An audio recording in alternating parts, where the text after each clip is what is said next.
Picture the timeline where none of it happened. It's 2026. King Von is 31, 3 albums deep, courtside somewhere with a chain that costs more than the block he came up on. Maybe a clothing line, maybe a Verzeuse. Maybe he's the elder statesman of Chicago drill telling the young boys to slow down. That timeline exists in somebody's head. It just doesn't exist here. Because in the timeline we actually got, one fight outside one hookah lounge didn't just end King Von. It set off a chain reaction that put 6 men away for life, dragged one of the biggest rappers on the planet into a federal cell, and left a trail of graves that is still getting longer. So here's the game today. We tell you Von's real story, all of it, the come up, the bodies the police tried to pin on him, the war that made him famous, and the one that killed him. And at every turn we stop and ask the question everybody in the culture keeps asking. What if he lived? Who does he beef with? Who does he bury? Who never gets buried? And which version of Chicago rapper we all living in right now because of one bad night in Atlanta? Buckle up, this one gets deep. You would assume the most dangerous man in any rap beef is the one holding the gun. With Von, the joke around the city was that he was the gun, the story, and the storyteller all at once. Davon Bennett came up out of Parkway Gardens on the south side, the stretch of King Drive the whole world would come to know as O Block, named after a fallen black disciple called O.D. Perry. By the time a microphone entered the picture, Von wasn't some kid with a dream and a SoundCloud. He walked into the booth with a whole resume. The streets already knew line for line. And when the music hit, it hit like a car with no brakes. Signed to Lil Durk's Only the Family in 2018. Breakout single Crazy Story in 2019. Then the mixtapes, Grandson and LeVon James. Then a debut album, Welcome to O Block, that landed in the Billboard Top 5. 2 years, start to finish, from uploading track to a Top 5 debut.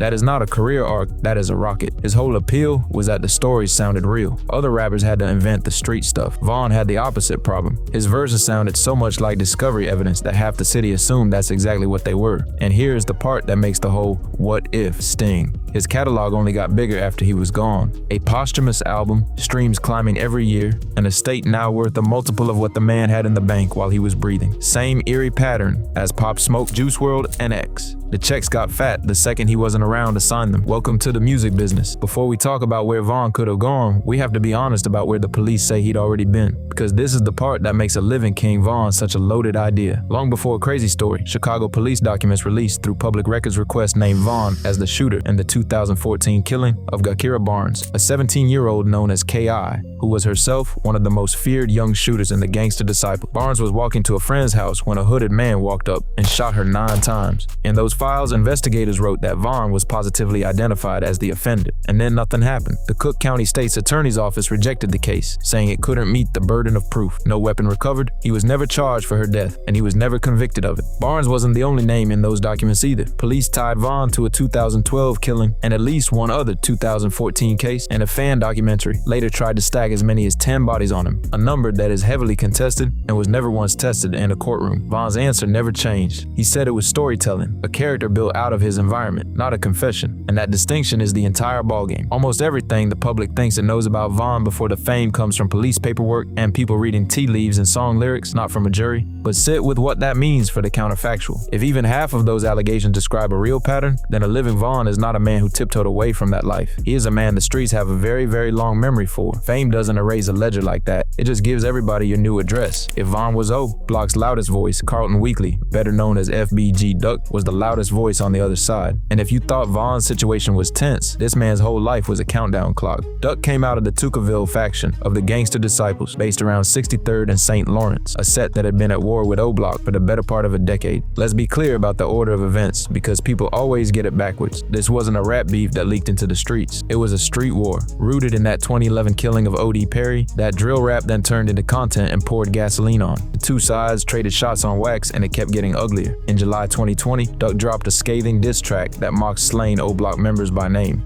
Less than a month later, on August 4th, 2020, Duck was shot 16 times while shopping for his son on Oak Street in the Gold Coast, one of the most expensive strips in the city. His girlfriend and a bystander were hit too. He was 26. Here's where Von's name comes screaming back into it. Federal prosecutors would later allege in open court that King Von had put a bounty on Duck's head. One informant priced it at $100,000, and that Von bought Diamond O Block pendants, around $128,000 worth, from members of the crew. Some of them purchased after Duck was already in the ground. In January 2024, 6 men tied to O Block were convicted of Duck's murder in federal court, all facing mandatory life. The defense spent the whole trial arguing the disses were just marketing, clickbait, pure capitalism, that both men got rich, fanning flames they never meant to catch. The jury wasn't in the mood, so the first what if Keef is a cold one. This case doesn't necessarily change because Duck died months before Von did. That grave was already dug, but every bit of the prosecution's theory, the bounty, the pendants, the whole picture of O-Block as an enterprise instead of a rap group had Von sitting dead center. Alive, he isn't a martyr the label rallies around. Alive, he's a living defendant, and probably the biggest name the government walks into that courtroom. Not every thread in this story ends in a courtroom. This one just shows you how thin the loyalty really ran. Chief Keef is the man who basically invented modern Chicago drill and put the whole scene on the map. For years, he was counted as one of O-Block's biggest allies, name-checking the same fallen members, carrying the same rivalries in his music. Solid, right? Not exactly. According to testimony that came out during the FBG Duck trial, one witness said Keef had a dramatic falling out with the crew when he didn't kick in money toward a bond fund for members who were locked up. Turns out the unbreakable bond of the streets comes with a monthly invoice, and Keef let his lapse. It sounds petty next to shootings and RICO charges, but it tells you everything. These weren't blood oaths carved in stone. They were relationships that ran on money, loyalty, and reputation, and they could crack over a missed Venmo, which feeds a whole different kind of what if. A living King Von, at the peak of his fame and his pull, isn't just another rapper hopping on a feature. He's a power broker, somebody with the bag and the standing to hold alliances together or blow them wide apart. Whether he uses that to cool the city down or keep old scores warm is anybody's guess, but a scene missing its most magnetic villain is a completely different scene. Now let's build a road that never got paved, because this is the feud a living Von was already halfway into. Quando Rondo, the man at the center of the night Von died, wasn't a lone wolf. He was signed to NBA YoungBoy's Never Broke Again label, YoungBoy's close protege out of Baton Rouge, and Von had already been poking that whole camp with a stick. It started petty, the way these things always do. Von got on Instagram Live and clowned YoungBoy's music. Then came the rumors he'd been getting close with YoungBoy's ex, Janya. Little jabs, little photos, the internet doing what the internet does. By 2019, the shade had hardened into something with a pulse. The wild part is that just 2 days before he was killed, Von actually tried to wave it off, telling an interviewer he had no real beef with YoungBoy, roughly. That it isn't real beef unless somebody catches a shot. 2 days later, somebody caught a shot, him. So here's the path that never happened. Von is alive, and that YoungBoy tension is still sitting there, live and unresolved. Two of the most magnetic personalities in rap, two loyal camps, endless internet fuel. That doesn't cool off on its own. That becomes the defining rivalry of the era, traded across diss tracks and Instagram lives, and sold out shows, the kind of beef the culture eats up. And in the real timeline, that feud happened anyway. It just happened without him. After Von died, Durk and YoungBoy went to war on wax for years, dropping records at each other, YoungBoy name-checking Von and Quando in his bars. A living Von doesn't dodge that smoke. He's the main event. Here's another beef Von was built for, and it would have been box office. Von couldn't stand a snitch. It was practically his religion. And Tekashi 6ix9ine, the rainbow-haired troll who testified his way out of federal time and then strolled back into the industry like nothing happened, was the most famous snitch alive. Von had already made his disdain for 6ix9ine clear while he was here. Now run the tape forward. A living Von in a post-2020 rap landscape where 6ix9ine is trolling everybody with a pulse. That's not a beef. That's a heat-seeking missile finding its target. 6ix9ine built a career on baiting exactly the kind of authentic street figure Von was, and Von built a career on being the realest voice in the room. The likely outcome isn't even violence, it's humiliation. Von had the credibility 6ix9ine could never buy, and 6ix9ine had the attention Von's content thrived on. In that alternate timeline, Von doesn't need to lift a finger. He just needs a microphone and about 4 bars, and 6ix9ine's whole bit collapses in real time.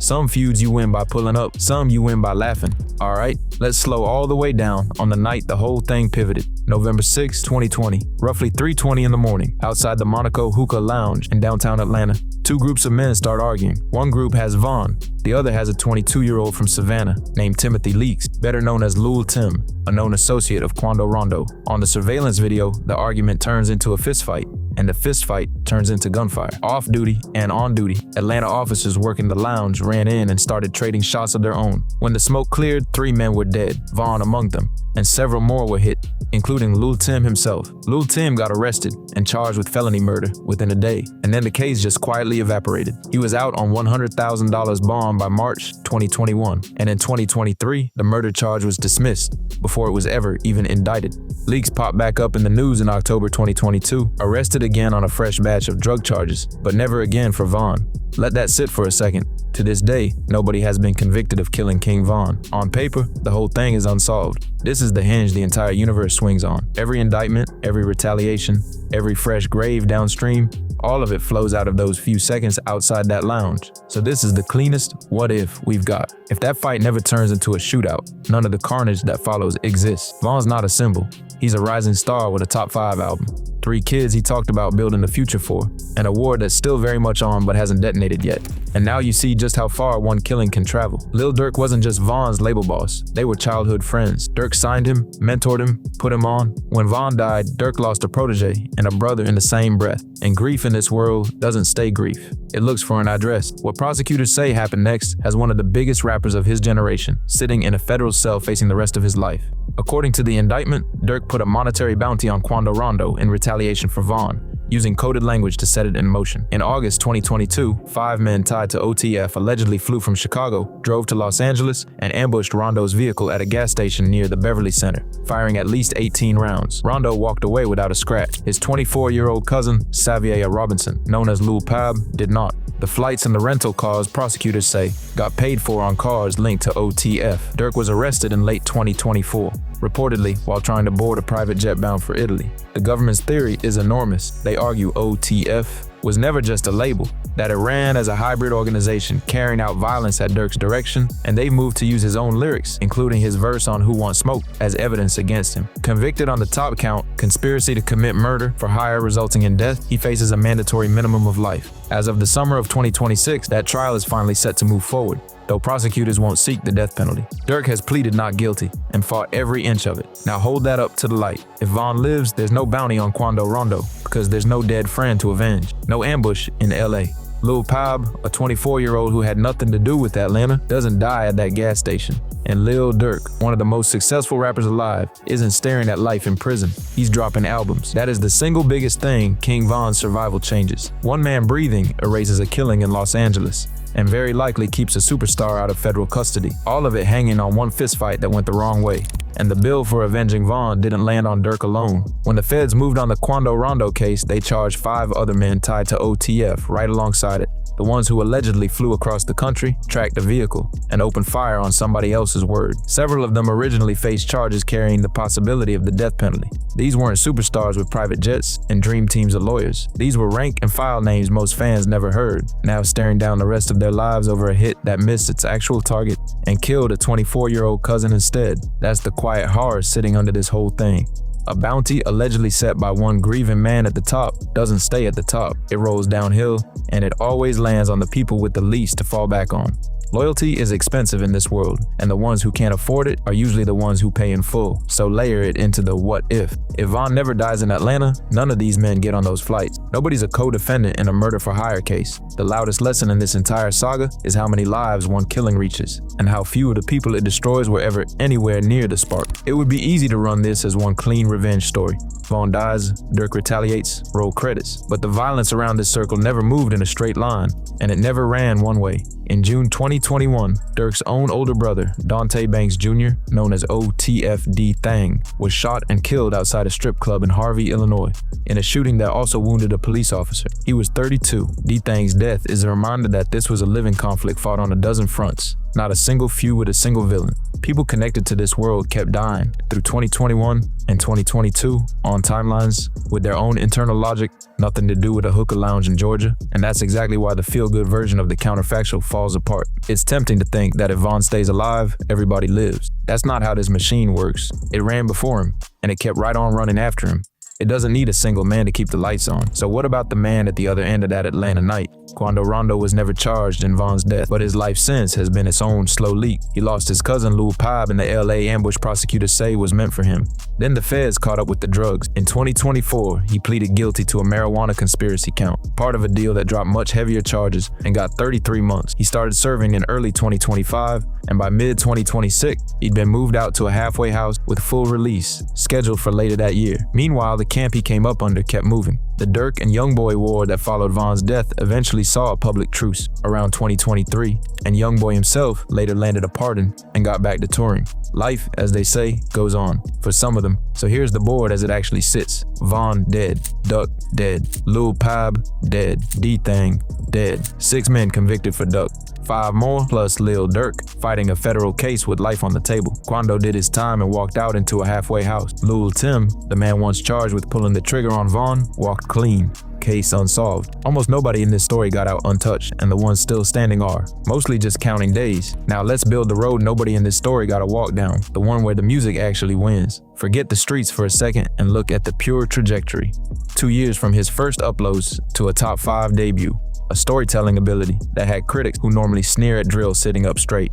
A voice that could hold a whole song hostage with nothing but a story about a car ride. That is not a rapper with a ceiling. That is a rapper who is still in the basement of what he could do. Look at where his lane went without him. Drill didn't die when Von did, it went mainstream. It crossed the ocean and blew up in the UK. Its soundtrack, TikTok. The exact style Von was one of the sharpest writers in, became one of the dominant sounds of the decade, and he wasn't around to collect on the wave he helped build. So picture the living version. Von doesn't just survive, he ages into the storyteller role, the versus, the features every young rapper in the country is begging for. The Netflix documentary he narrates himself instead of one made about his death. Maybe he even does the thing the greats eventually do, and pivots the whole grim resume into cautionary tales. The man who lived it telling the next generation exactly how the movie ends. That's the timeline that hurts the most, honestly. Not because it's impossible, but because on pure talent, it was the likeliest one of all, if only he'd made it out of that parking lot. The tragedy of King Von isn't just what he did, or what was done to him, it's the catalog we never got to hear. I know the question a lot of you really came here for, so let me be straight instead of cute about it. Would Von, alive, have just kept the body count climbing himself? The honest answer is nobody can script a dead man's future, and I'm not going to sit here inventing crimes for him. What the record actually shows is bleaker and more useful than any fantasy. Von was, by every allegation ever thrown at him, buried deep inside a cycle of retaliation that never once needed him alive to keep taking lives. It killed before he showed up, and it kept killing after he was gone. A man living inside that machine doesn't get to step off just because a camera's rolling and the checks are clearing. So the likeliest truth isn't that Von's survival saves everybody. It's that Von's survival keeps him locked inside the exact machine that since put half the people around him in a grave or a cell. Alive, he's not safe, and neither is anybody standing next to him. That's the part the feel-good edit always leaves on the cutting room floor. There's a softer version worth sitting with too though, because not every road out of this leads to a body bag. Rap is full of beefs that cooled the second the money got too big to keep the war going. Duck's own defense attorney stood up in court and argued that the whole Von and Duck rivalry was, underneath the menace, just good business making everybody rich. Take that seriously for a second, and you can almost picture a world where the success itself becomes the exit ramp, where a top 5 album and a national stage hand a man more reasons to stay alive than to keep score. Maybe that's the timeline where Von and YoungBoy end up on a track instead of a disc. Maybe it's the one where Durk never has to pick up a phone in grief. Maybe the bag finally gets big enough to buy peace. But here's the wall that Dream keeps running into. Chicago drill isn't a normal rap beef. The conflict predates the music by years, and it's rooted in real deaths no streaming numbers can undo. O'Day Perry died in 2011. O Block is literally named after a grave. You cannot platinum plaque your way out of that. Some debts the industry can't refinance. The pattern across all of this is impossible to miss. One killing, outside one lounge, in one city, didn't close a chapter. It opened a decade of them, and it dragged in people who were nowhere near that parking lot. That's what makes drill different from every other lane in music. The stakes aren't metaphorical, the losses don't stay on the record, and the people who end up paying the bill are so often the ones who never even picked up a pen. King Von was a genuinely gifted storyteller. His talent was real, and his death was a tragedy, the exact same as every other death in this story. None of that requires pretending the world he came from was anything other than what it was. The scary truth is that the most likely, what if, isn't a happy one. It's just a longer war with him still in it, but we'll never know for sure, and maybe that's the whole point. The city lost the one voice that could actually tell you how it ends, and if you enjoyed this one, you'll definitely want to check out these videos on your screen next. Have a good one.